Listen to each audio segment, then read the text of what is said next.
she built? How old is she?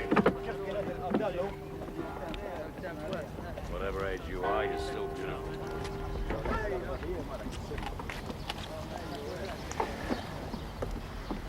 Well, if it isn't Mrs. Rolfe.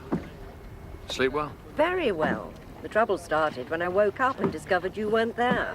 Did you find my note? Well, yes, eventually. Honestly, Jack, I didn't know what on earth had happened to you. Well, I work early. Didn't disturb you, so I decided to take a stroll. To the harbour? Again? If you intended spending your entire honeymoon at the harbour, perhaps you should have married a boat. Jack, is there anything bothering you? Why? You seem distant. No reason. You sure? Positive. Hey, seeing that we're up so early, what shall we do today? Well, now we're married, I was hoping we could spend some time together. What about some sightseeing? Away from the harbour. Abby has changed. Yes, I'm well aware of that, otherwise she wouldn't have left Leo. Precisely.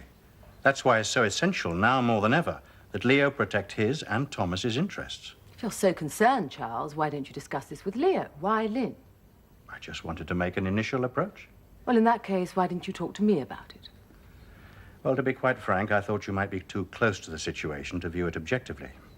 And I didn't want you to think that I was interfering. Well, if you're not interfering, Charles, what is it exactly you're trying to do? I'm trying to help in any way that I can. Help? How? By driving a wedge between the Howards and the Urquharts? Good God almighty, my father's already done that. He knew exactly what he was doing when he drew up the terms and conditions of his will. That's why it's incumbent upon you and me to help Leo in every possible way and make damn sure that Thomas is protected.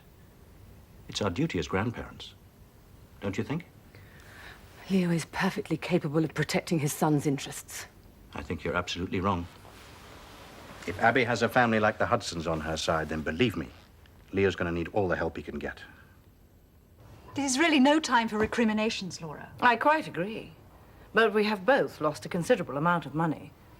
And the fact is that Leo did design the specifications for fitting out the cruiser. So, that doesn't mean that we can be held responsible for Leisure Cruise's debt. Not all of it, no. I don't see how we can be held responsible for any of it. My lawyers do. And who do they suggest I invoice for the refitting and design costs? David Relton, I suppose. Look, Avril, this is business. There's nothing personal. You do understand that, don't you? Oh, yes, of course. Why don't you get in touch with your lawyers and discuss the situation with them? I intend to. Well, let me know what they have to say, will you? All right. Good. Well, I'll be in touch then, darling. Bye. Goodbye. Hello, Gerald. Hello, Laura.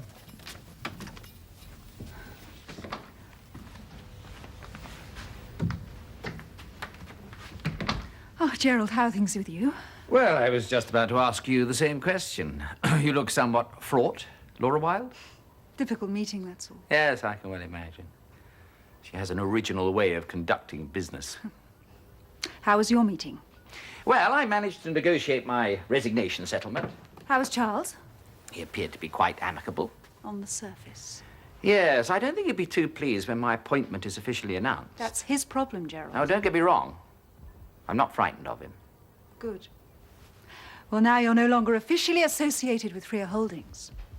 Welcome to Relton Marine. Any luck with Freya? No, he's still unavailable. Yeah, I'll keep trying. What's the point? He obviously doesn't intend accepting a call from you. I don't think he's trying to avoid me, do you? If he wanted to speak to you, he wouldn't have sent that fax declining your business proposals, would he? No. No, I don't suppose he would. Listen, Jenny, don't mention that fact to anyone, will you? Especially Avril.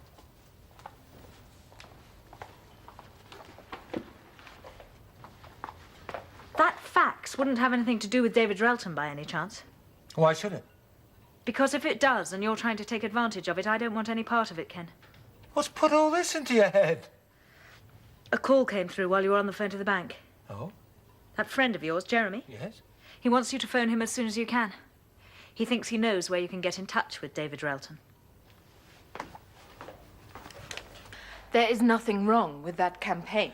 Except that it has been devised with little or no market research. I provided the advertising agency with more than enough research. Oh, I wasn't aware you had an advertising background, Lynn. I don't. But I've been sailing long enough to know that there's a gap in the marketplace for our product. But we are not just targeting the sailing fraternity. Exactly. And I don't know if you've read anything in your market research reports, Robert, but women don't have to sail to spend time out of doors. I had noticed. Then give the consumer some credit. If a cosmetic product provides protection against the elements for a woman who spends a great deal of her time sailing, what's it going to do for a woman who spends an hour or so on the beach or in the garden? Bravo! I totally agree. And if our clients do too, then we have a very successful product range on our hands. Robert doesn't seem to think so. Now, I believe in the product. I'm just concerned about the way it's being promoted, that's all. Well, I will mention your concern to the advertising agency and see what they have to say about it. After my meeting, I've got a luncheon appointment. I won't be back until later in the afternoon. Oh, dear.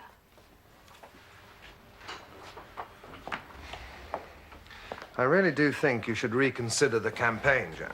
Why? I think it's perfect. Not unless the product range is launched in a fresh and innovative way. Which it will be, I assure you, Robert. Well, it's your decision. Don't say I didn't warn you. Robert, you are always warning me. We don't seem to agree about anything in business. Now, the bank didn't put me in to agree, but to identify inadequacy. And you should be very glad I do just that. Now, if the new regime don't think I'm looking after their interest, then you and I could find ourselves with a few problems. Any news of Sir John's successor? Not yet. I might after lunch. I have a meeting with a contact who could provide some interesting information. Now. Yes, Jan Howard. What? Yes, I'll be right there. Now, where are you going? We are supposed to be having a meeting about production costs, remember? Production costs can wait. My mother can't. Look, it may not seem like it now, but you did the right thing breaking up with him, Abby. It depends. If Leo has a case for custody of Thomas. Not once the Hudson attorneys have been appointed. Oh, yeah, we'll let them deal with it the way they dealt with William's custody.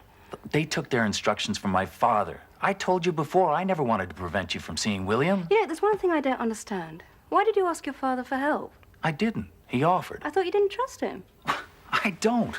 Well, why'd you let him get involved? He's probably trying to use you. Now you've been named co-executive of Edward's estate.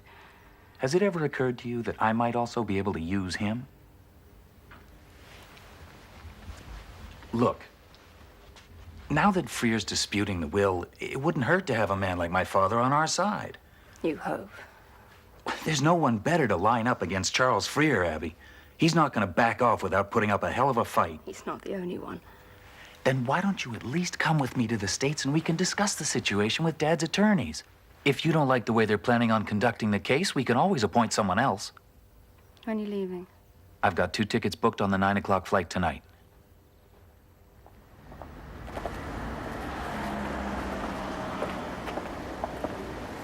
Honestly, Mother, what a fright. Thought I'd be on a diet of bread and water for the next few years, did you? I didn't know what to think when I got that phone call. How do you think I felt when I was arrested? Helping the police with their inquiries is hardly being arrested. Considering the documents the police found... Yes, what documents? Well, some documents were stolen at the Mermaid Yard containing, apparently, details of my stand against the redevelopment of the yard last year. I wasn't aware you kept any documents. I didn't. That's what's so confusing. Well, that's what I don't understand. What did the police want from you, then? They just wanted me to throw some light on the subject. Almost unpleasant. Someone somewhere wants to make trouble for me. And I can't for the life of me think why.